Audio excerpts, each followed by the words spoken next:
No dia 11 de fevereiro de 2013, o mundo desperta com uma notícia que surpreende a todos. O Papa Bento XVI, líder espiritual de quase 1,2 bilhões de pessoas no mundo, renuncia. O mundo católico chora por sua decisão e está surpreso. Desde Gregório XII, no ano de 1415, a Igreja não teve um Papa que renunciasse. Bento XVI diz que está esgotado. Entre a incerteza e especulações, o Vaticano anuncia que antes da Páscoa haverá um novo Papa. Na noite de 13 de março de 2013, milhares de fiéis congregados na Praça de São Pedro esperam a decisão dos cardeais reunidos em conclave. Os olhos do mundo observam essa chaminé onde a fumaça ainda é negra. De repente, às 19 horas e 40 minutos, a fumaça muda de cor. Agora é branca. E os sinos anunciam que a Igreja tem um novo líder. O escolhido é o cardeal argentino Jorge Mário Bergoglio. A notícia surpreende a todos. O nome dele não estava nas previsões e pouquíssimos o conheciam. Hoje, descobriremos quem é esse novo líder mundial, que desde o primeiro minuto do seu papado parece marcar o começo de uma nova era. A Era de Francisco, o Papa do fim do mundo. Esse é o Vaticano, um pequeno estado de apenas 44 hectares com 900 habitantes. É o coração de uma das religiões com mais seguidores do mundo. É o lar de seu líder espiritual, o Papa. Há séculos, um Papa substitui o outro após a morte do seu antecessor. Porém, a situação hoje é muito diferente. A poucos quilômetros da Praça de São Pedro, o Papa anterior, Bento XVI, está vivo e meditando na casa de descanso de Castel Gandolfo. Quais foram os verdadeiros motivos que levaram Bento XVI a renunciar? Existem muitas hipóteses. Decidi renunciar ao ministério que o senhor me confiou no dia 19 de abril de 2005. Fiz isso com absoluta liberdade pelo bem da Igreja. Tenho consciência da gravidade desse ato, mas também sei que não estou preparado para desempenhar o ministério petrino com a devida força requerida. Para mim, a questão era muito simples.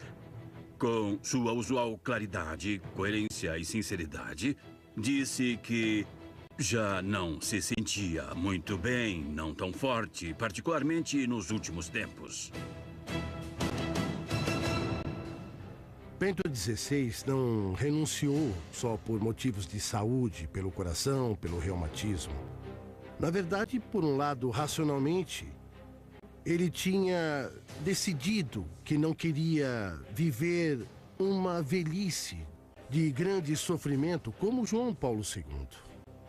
Mas, por outro lado, a sua decisão se acelerou pelas crises que se multiplicaram dentro da Igreja. Eu não acho que seja justo dizer que há uma situação interna de crise. Crise com o mundo islâmico, crise com o mundo hebreu, crise com o mundo da ciência, até a grande explosão do Vaticano.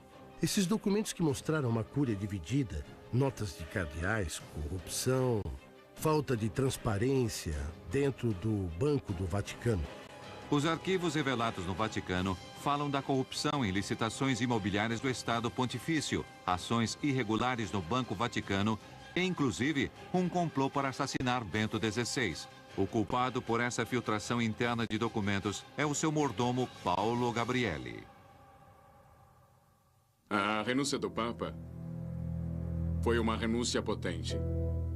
Um gesto potente que impulsionou todo um sistema de poder. Ele se opõe a quem prejudica a imagem da Igreja, está contra a sujeira da Igreja, não? E se encontrou com a sujeira dentro da sua própria casa? Já no século XIII, devido às lutas internas, o Papa Celestino V habilitou a renúncia papal no direito canônico em meio ao escândalo. Bento decide fazer uso desse direito. Com certeza, o Papa Bento XVI teve a intuição, eu diria quase revolucionária, de pensar que havia chegado a hora de uma mudança. Mostrou que o papado é um serviço e também reconheceu seus próprios limites, dizendo em latim e muito solenemente: reconheço a minha incapacidade de administrar bem a minha missão.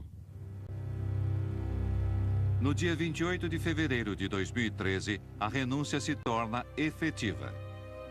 Bilhões de fiéis lamentam a perda de seu líder espiritual e fixam seu olhar no Vaticano.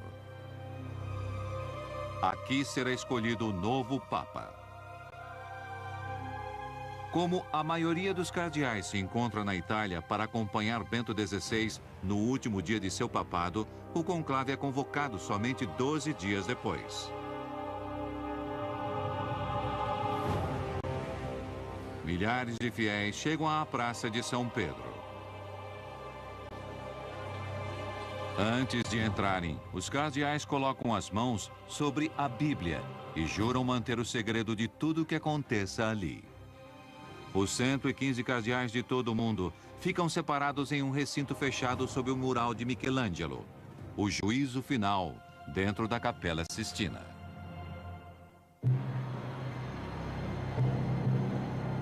Os olhos de milhões de fiéis do mundo estão fixos nessa chaminé. Logo começarão as votações. Depois de 4 votações, os cardeais ainda não entraram em um acordo. O novo Papa deve ter 2/3 de votos ou 2/3 mais 1.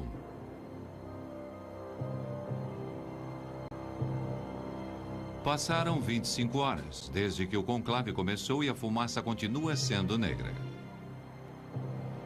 Na praça se unem pessoas do mundo todo com o mesmo desejo: conhecer quem será seu novo líder espiritual.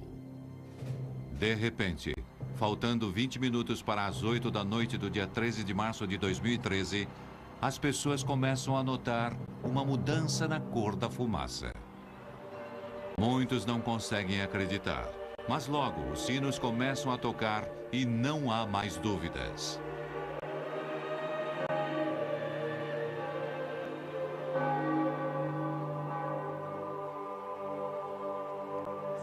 Depois de quase 26 horas e 5 votações, no dia 13 de março de 2013, às 19 horas e 40 minutos, o mundo conhece o nome do novo Papa. Annuncio vobis gaudium magnum.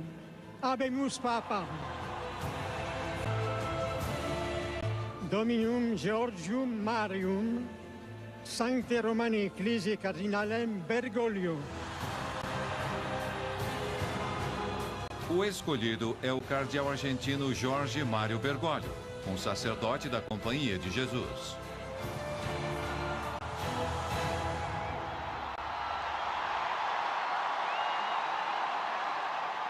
O argentino Jorge Mário Bergoglio é o novo Papa. Na Praça de São Pedro, um anúncio especial. Habemos Papa. A multidão está reunida desde... Uma multidão se junta para saber o nome do Papa, mas a maioria está surpresa. Ninguém estava esperando o cardeal Bergoglio. Irmãos e irmãs, boa noite. Vocês sabem que o dever do conclave é dar um bispo a Roma. Parece que os meus irmãos cardeais foram buscá-lo lá no fim do mundo, mas estamos aqui. Os cardeais eleitores tiveram muita coragem porque, diante da crise do pontificado ratzingeriano, diante o choque da renúncia, não tiveram medo. Não elegeram um cardeal de cúria, e sim corajosamente saíram inclusive da Europa.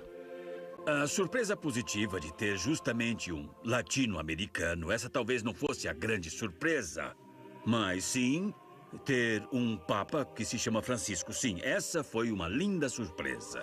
As apostas eram 70-1. Absolutamente diziam que não podiam acreditar. Uma grande emoção, mas também um grande espanto. Confesso que, quando estava na praça, e eu ouvi seu primeiro nome de batismo, Georgium Marium, eu compreendi em seguida que se tratava do meu irmão jesuíta, o padre Bergoglio, e me surpreendi muito porque nós estamos acostumados a nos ver como servidores do Papa. A alegria não oculta a surpresa de todos. O destino da igreja estará nas mãos de um Papa jesuíta e latino-americano, rompendo a hegemonia de séculos de papas europeus. Um Papa que não figurava como favorito em nenhuma previsão. Antes que o bispo abençoe o povo, eu peço que vocês rezem ao Senhor para que me abençoe. A oração do povo pedindo a bênção pelo seu bispo. Façamos em silêncio esta oração de vocês por mim. Foi uma surpresa que traz novos ventos frescos, de simplicidade, de proximidade. Eu estou muito emocionado. O Papa sul-americano, de Argentina, de Brasil, são irmãos. Então, uma beleza, tudo certo. A mim me gostou muito. Uma grande impressão. Eu sou católico, me chamo Francisco como ele. Minha garota é ortodoxa, mas o Papa Francisco é a pessoa certa para ver que mudou tudo, porque ele fala do coração para o coração. Mas quem é Jorge Mário Bergoglio? De onde vem? Qual é sua origem? Que caminhos o conduziram ao Vaticano? Como chegou a estar hoje na pele e na alma do Papa Francisco e ser líder espiritual dos católicos do mundo inteiro? A designação desse novo Papa chama a atenção dos fiéis do mundo todo. Para pouquíssimos, o nome de Jorge Mário Bergoglio é familiar. Só alguns conhecem de verdade quem é aquele cardeal latino-americano proveniente do fim do mundo.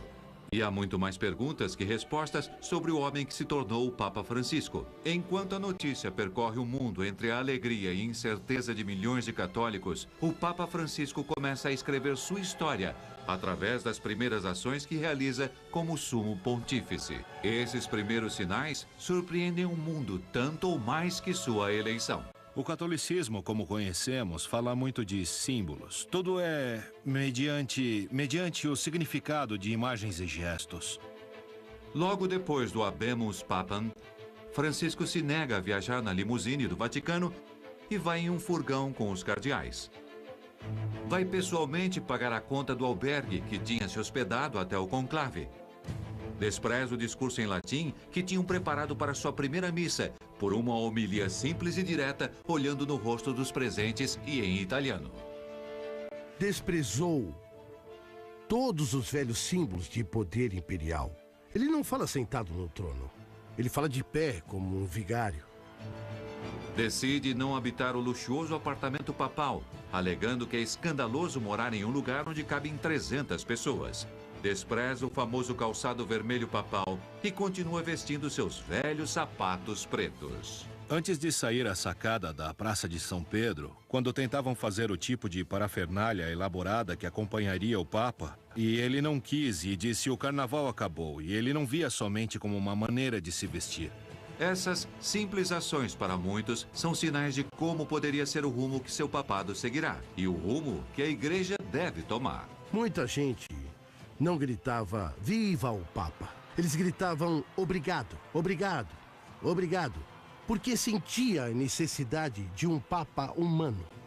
Mas os sinais de uma nova igreja trouxeram incerteza em alguns setores e muitos se perguntaram: quem é esse estrangeiro que os cardeais trouxeram do fim do mundo? Como foi seu trabalho pastoral durante mais de 50 anos em um país tão agitado e em transformação como a Argentina?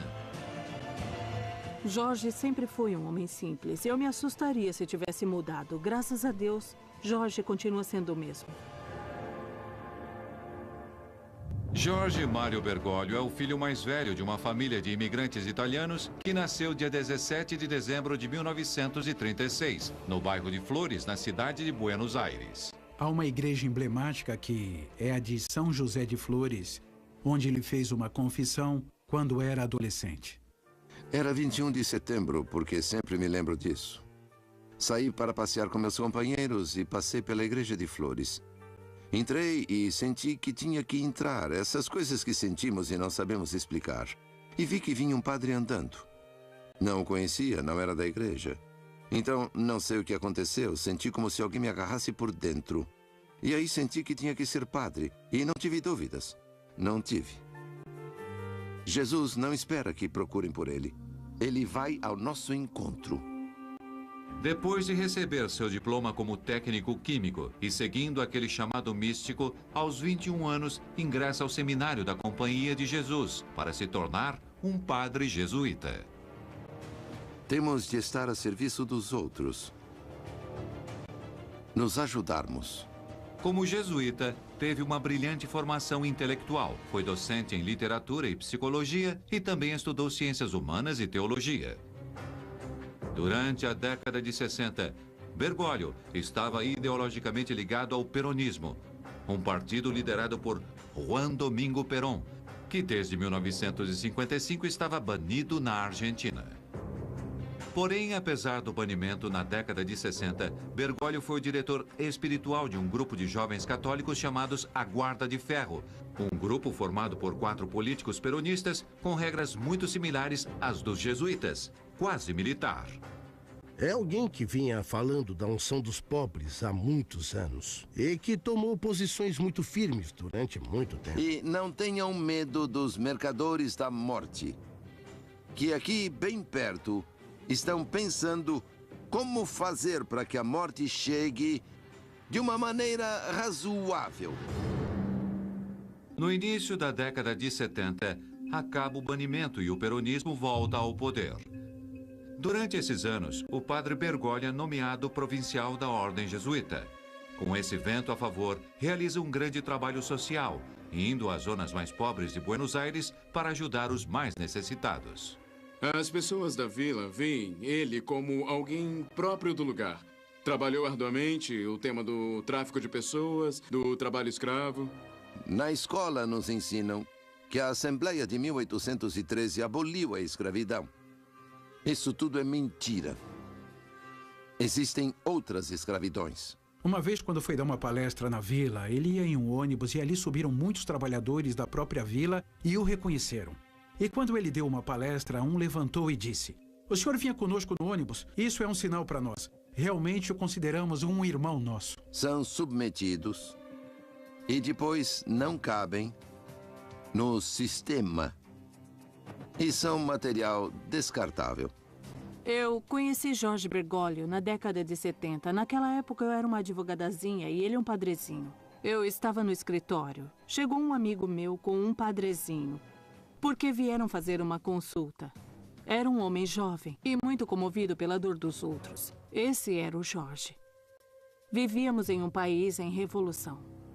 Em 1976, ocorre um fato que mudaria drasticamente o rumo da Argentina. No dia 24 de março, um golpe militar termina com o governo democrático e começa uma das ditaduras mais sangrentas da história do país. Foi provincial dos jesuítas desde 73, era jovem, era um momento muito difícil na história da Argentina. Havia uma reunião militar no poder, aconteceram coisas terríveis e há muitas discussões sobre o seu papel nisso. Esse golpe encontra o padre Bergoglio e seus sacerdotes trabalhando dentro dos bairros marginais.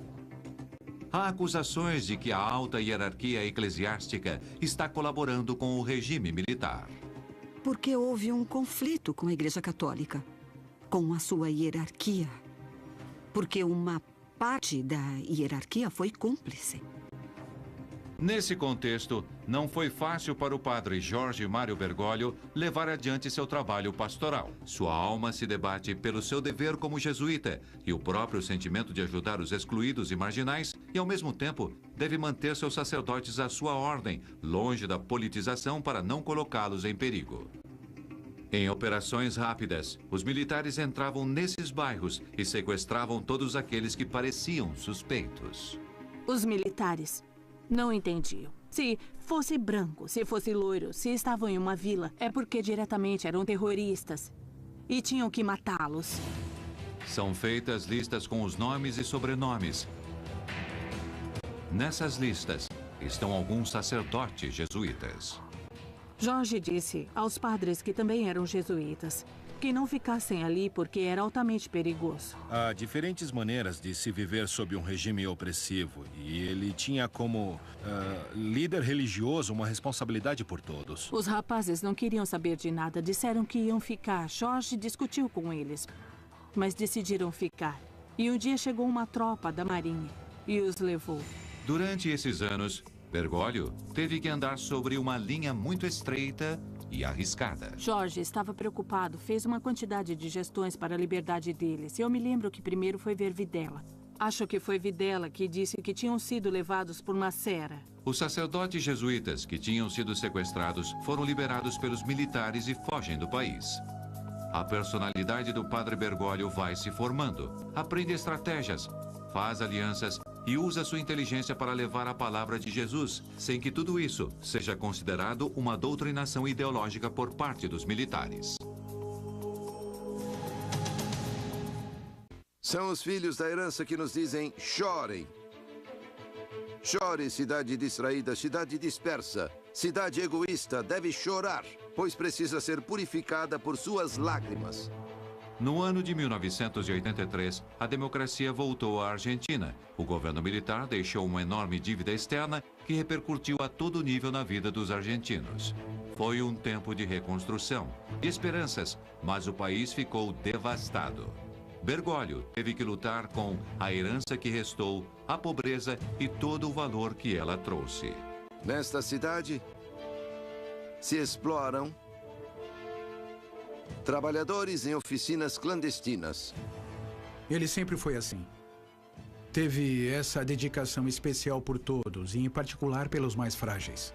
Trabalhou arduamente o tema ligado ao tráfico de pessoas, ao trabalho escravo, da imigração, das pessoas que moravam nas vilas. Os acompanha, os aconselha, os cuida, os ensina a serem livres, a serem autossuficientes, a pensar. E na vida temos que caminhar como caminhou Jesus, deixando pegadas que marquem a história, pegadas que deixem descendência. Ele enfrentou o poder político da época não uma, mas muitas vezes. Se nós abandonarmos a riqueza do humilde por acreditarmos ser o que não somos, viveremos o pesadelo de um país que abandona seu destino. E será nossa culpa. Seu caráter ia se tornando cada vez mais forte, ia se tornando um grande estrategista. No ano de 1992, enquanto Bergoglio estava na cidade de Córdoba como diretor espiritual e confessor da Companhia de Jesus, ocorreu um fato que ia marcar o primeiro passo da sua carreira ascendente dentro da alta hierarquia da Igreja Argentina. Ele estava em uma igreja de Córdoba. Nem era o vigário, o arcebispo de Buenos Aires o chamou, o cardeal Antônio Quarratino, para que ele fosse um dos seus bispos auxiliares. Quer dizer, quem nomeia é o Papa, mas é o cardeal quem promove. Em 20 de maio de 1992, foi nomeado pelo próprio Papa João Paulo II, bispo de Alca e bispo auxiliar da Diocese de Buenos Aires. Eu costumo dizer que ele era uma espécie de forasteiro dentro da igreja e, a partir de 92, iniciou uma carreira meteórica. No ano de 1998, com a morte do seu superior, o cardeal Quarratino, Bergoglio assume seu lugar e se torna o arcebispo de Buenos Aires. Mas também por ser o bispo e particularmente o bispo de uma cidade tão rica, complexa e grande como Buenos Aires. E mais tarde presidente da Conferência Episcopal da Argentina. Sua presença no contexto latino-americano foi uma presença no governo, mas também com contato cara a cara, principalmente com os mais pobres, com as pessoas que mais precisavam de atenção e ajuda. Passarão poucos anos para que Bergoglio chegue ao posto mais alto das hierarquias eclesiásticas. Em 21 de fevereiro de 2001, Jorge Mário Bergoglio foi consagrado cardeal. Alguns meses depois, a Argentina viveria uma das maiores crises econômicas e sociais da sua história. O governo toma uma medida restringindo a extração dos depósitos bancários. As pessoas não podem mais retirar seu dinheiro dos bancos. O surto não demora a chegar. O povo sai para as ruas com o lema de que todos devem ir. A violência cresce até limites inesperados.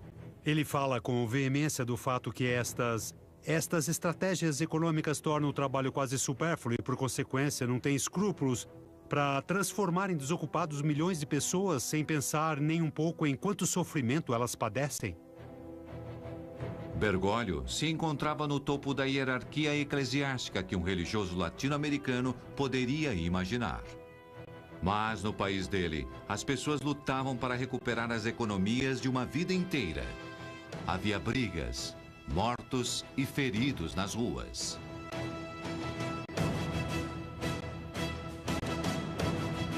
E um presidente que teve que deixar o mandato fugindo do palácio presidencial. Me chamou muito a atenção quando me contou, desde seu ponto de vista de pastor, o que estava acontecendo. Era um momento muito difícil no cenário político argentino. E ele tinha tudo isso bem presente, mas me contou a crise, principalmente através de uma imagem. A imagem de pais e mães de família que talvez tenham perdido o trabalho, que estavam em apertos e choravam de noite para que seus filhos não vissem. Me surpreendi com essa delicadeza de um homem que sabia olhar o sofrimento dos corações dos indivíduos. O cardeal se encontrava num momento chave. Podia se trancar em uma torre de cristal ou sair na rua para acompanhar as pessoas em sua luta e em seu sofrimento. Nesta cidade, há crianças morando nas ruas.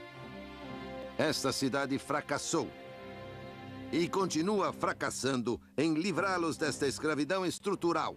Demonstrou que aonde for, sabe enfrentar os desafios do lugar que está.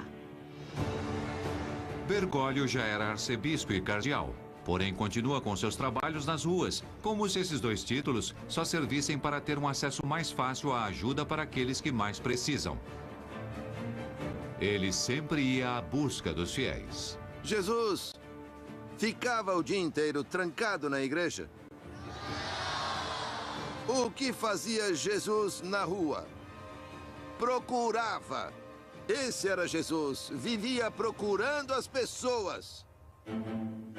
Seu estilo austero marcou uma tendência na igreja argentina, naqueles anos acostumados a certos luxos, protocolos, secretários, assistentes e motoristas particulares.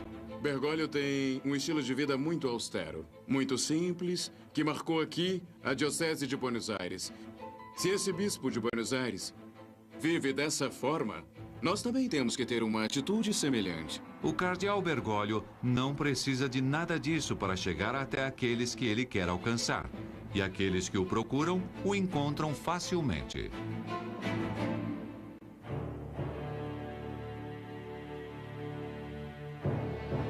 Em 2 de abril de 2005, uma notícia sacudiu o mundo.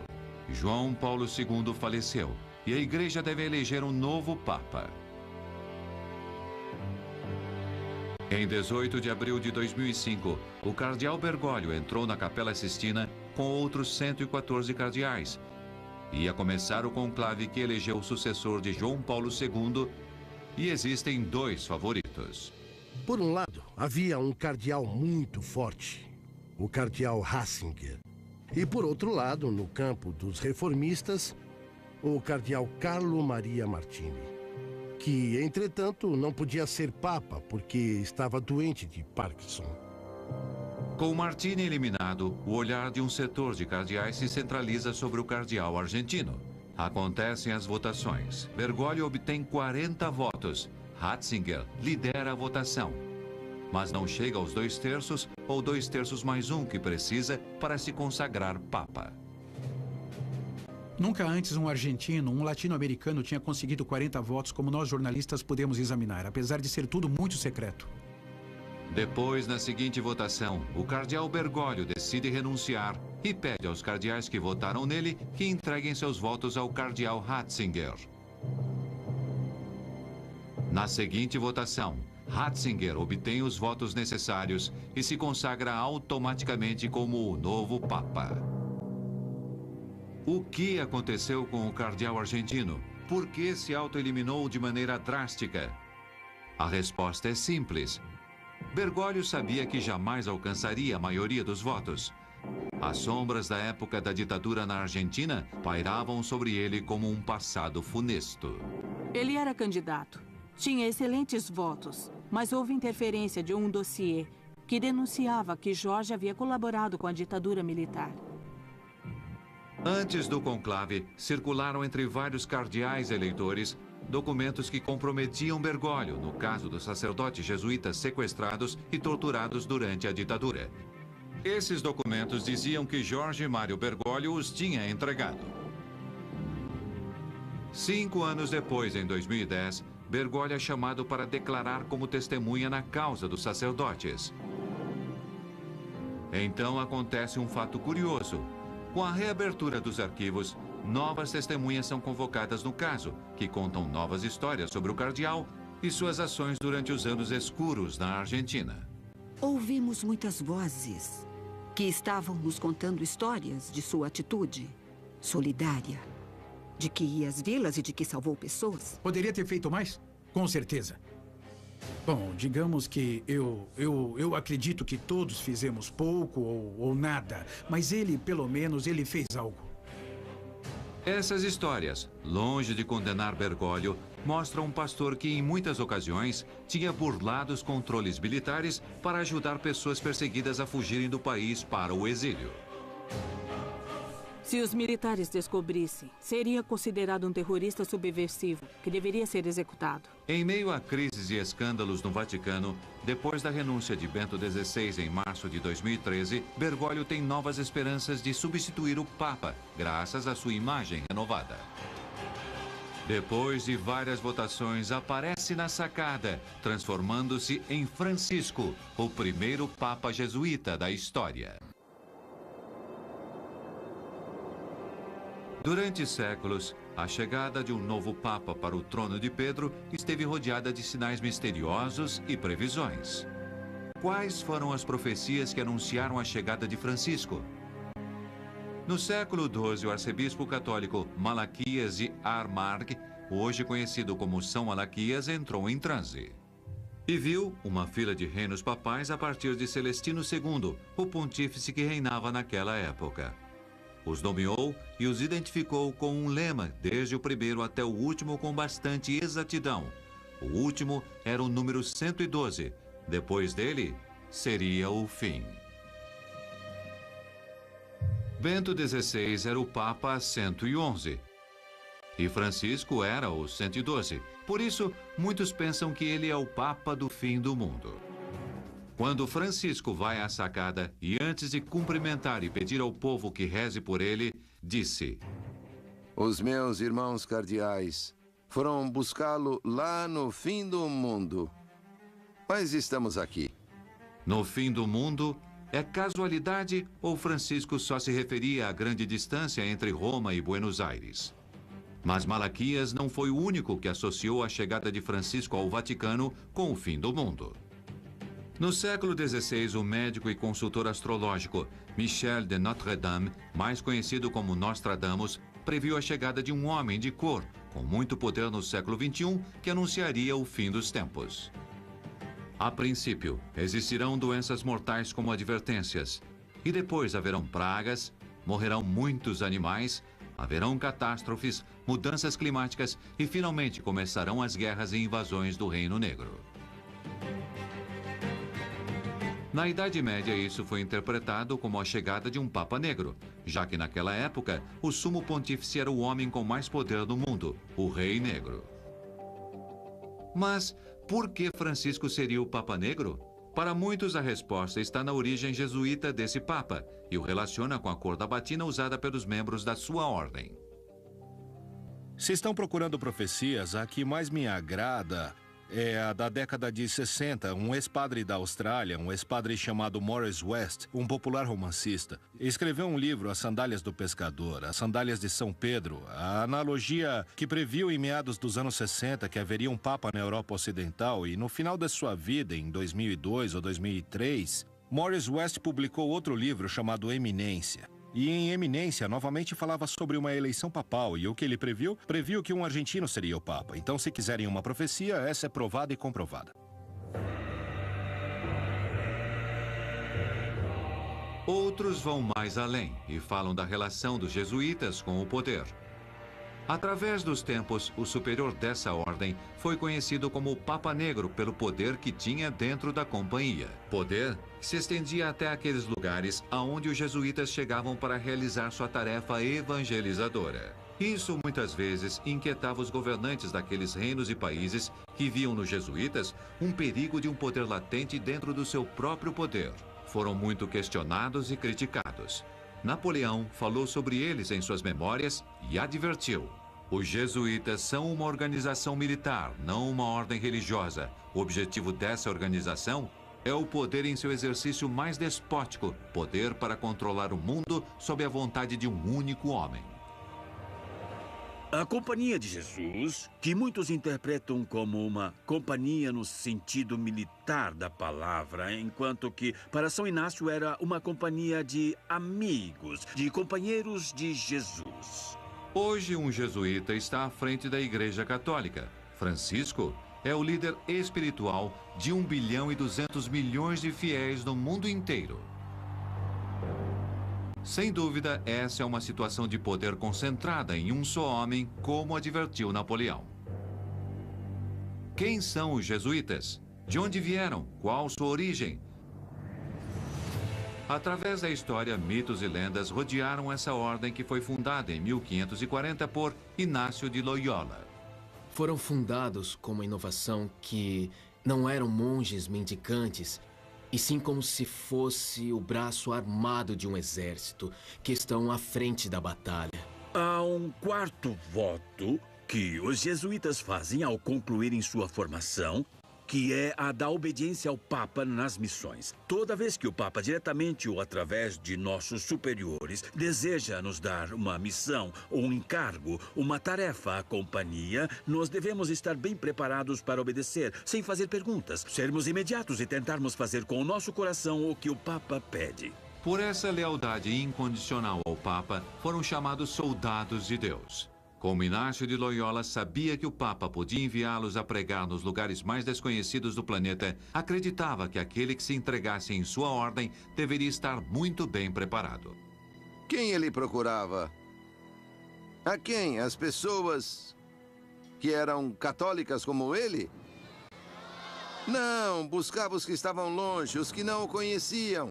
São Inácio fundou esta ordem para colocar à disposição da Igreja e, em particular, do governo, em mãos do Santo Padre, um grupo de religiosos, de sacerdotes, que estivessem bem preparados, que tivessem uma espiritualidade sólida e uma boa formação cultural, para serem enviados a qualquer lugar onde o Papa considerasse útil para a Igreja. O conhecimento ocupou desde o começo da ordem um lugar importante na formação de um jesuíta. Francisco, por exemplo, fala vários idiomas e sua formação inclui, entre outros estudos superiores, o de filosofia, ciências humanas, ciências e teologia. Eram pessoas intelectuais e que tiveram um enorme destaque na Reforma Católica, como é chamada. Mas, além do conhecimento, o missionário jesuíta deveria saber enfrentar as duras condições das terras remotas, as que podia ser enviado para evangelizar. Para isso, se preparavam com uma disciplina estrita e praticavam uma vida devota e austera. No caso da Companhia de Jesus, em particular, é importante a orientação apostólica. Quer dizer, não se trata de uma instituição religiosa, de uma ordem religiosa, contemplativa, dedicada fundamentalmente à oração, e sim a uma ordem religiosa feita para o apostolado. Os jesuítas chegaram com seu trabalho evangelizador aos lugares mais remotos do mundo, onde o Papa achava que era necessária sua presença. Portanto, chegaram a ser muitos e chegaram a ser uma força evangelizadora muito grande que influenciou em todos os níveis. Pelas suas aulas passaram personalidades tão importantes como Descartes, Fidel Castro, Calderón de la Barca, Cervantes, entre outros. Atualmente, é a maior ordem religiosa católica masculina, com mais de 17 mil membros entre sacerdotes, estudantes e irmãos. Educam quase 3 milhões de alunos no mundo. Meninas, meninos, sabem que aquele que caminha sem deixar pegadas não serve para nada.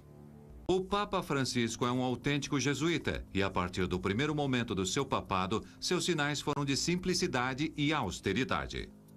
A pergunta que muitos fazem é: o que um jesuíta pode chegar a fazer diante de um dos estados mais ricos do mundo? E com essa pergunta aparecem muitas outras dúvidas. Acho que o maior risco do Papa Francisco é não atuar sobre o escândalo dos abusos e não atuar sobre as práticas de corrupção que ocorrem dentro da burocracia do Vaticano agora. A Igreja suportará uma mudança tão radical, já que sabemos que hoje muitos dos que recorrem ao Vaticano e rodeiam Francisco confundem a humildade com a humilhação e pensam que a riqueza é um símbolo de poder? Eu acho que assim que os momentos de aplausos passarem, também se iniciará um momento difícil de resistência interna. O Papa Francisco deve escolher muito bem seus aliados e em quem confiar. Eu me pergunto como vai fazer, porque, por um lado, ele é solitário e não jogou em nenhum time nesse sentido. Então, quem vai escolher? Quem vai escolher como aliado? Não está muito claro quem será. Porque a metamorfose e a hipocrisia são grandes e fortes. E muitos competirão para agradá-lo, mesmo tendo uma história diferente do passado, não? É possível que esse jesuíta fique perigosamente preso em uma jaula de ouro como o Vaticano? Na Cúria há muitos monsenhores que estão felizes de que agora chegue um Papa que se ocupe da Cúria. Eu acho que a maior resistência virá daqueles cardeais e bispos que temem que a perda do poder imperial do papado possa causar mudanças na Igreja Católica e possa inclusive reduzir seus papéis. Muitos acreditam que os cardeais nesse conclave não escolheram a um homem especial, e sim um representante da ordem jesuíta, porque eles são os únicos com a força e a disciplina necessárias para poder sair desses terríveis momentos de crises que a Igreja vive. Francisco está marcando um novo rumo na mudança da Igreja. Seu olhar é o que guiará os fiéis do mundo inteiro. O destino que está impondo é parte de sua identidade. E o escolheram porque ele é assim. A igreja não deve deixar de ser um referencial, sair ao encontro das pessoas, sair pelas ruas, evangelizar. Com certeza se nota certo entusiasmo espiritual devido ao fato de tantas pessoas se aproximarem da igreja. Vão aos santuários, se confessam, enfim, se produziu certa revitalização de entusiasmo e participação eclesiástica.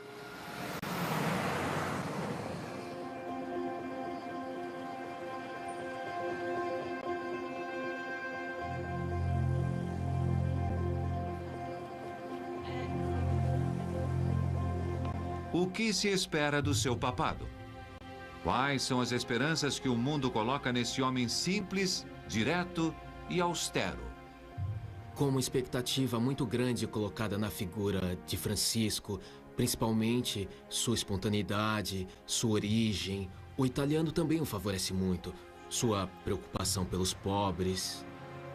Eu percebi entusiasmo, seja com os conservadores ou com os progressistas. Por isso me parece que é um Papa com capacidade de unir, não de confirmar as divisões, e sim ao contrário, de pacificar. Podemos esperar um Papa próximo aos jovens. Vimos que se entusiasmaram muito na Praça São Pedro. Os que estavam lá viram um entusiasmo geral. Tenho certeza que não continuará um projeto abstrato de reforma da igreja construindo na teoria. Simplesmente seguindo o evangelho, essas coisas poderiam mudar de uma maneira, digamos, natural, simples. Esse Papa vai mostrar à igreja esse caminho que relacionado à vida simples que ele sente, mas que o mundo também reclama a igreja.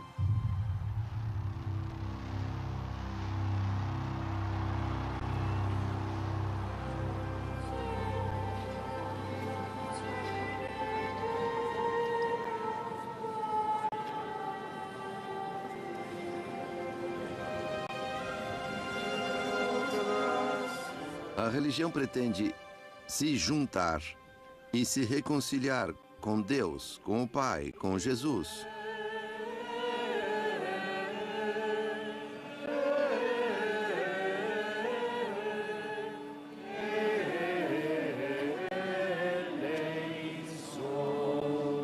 O ambiente aqui é realmente surpreendente. Podemos sentir realmente esse monte de pessoas aproveitando. E isso é realmente importante, porque é um papa de um novo continente, que é um grande avanço também. Acho que a maior expectativa é a mudança. Minhas expectativas, devido ao que o Papa Francisco fez e disse antes, é que enfatize o lado da justiça social e que fale sobre esses aspectos dela. Eu acho que será algo novo, algo fresco. Ele fala do coração para o coração. É tão próximo e tão amável que transmite tanto carinho para a igreja e para as pessoas. Essa mudança é para o bem da igreja e da humanidade. Disseram que quer mudar a igreja. Não, quer mudar o mundo. Mas além das especulações sobre a eleição dele e o que anunciam as profecias, o certo é que para a igreja termina uma era e começa uma nova com a chegada do Papa Francisco. Há um final, mas também há um começo, e esse final não tem por que ser precisamente o fim do mundo. Começa uma nova era, a era do Papa Francisco.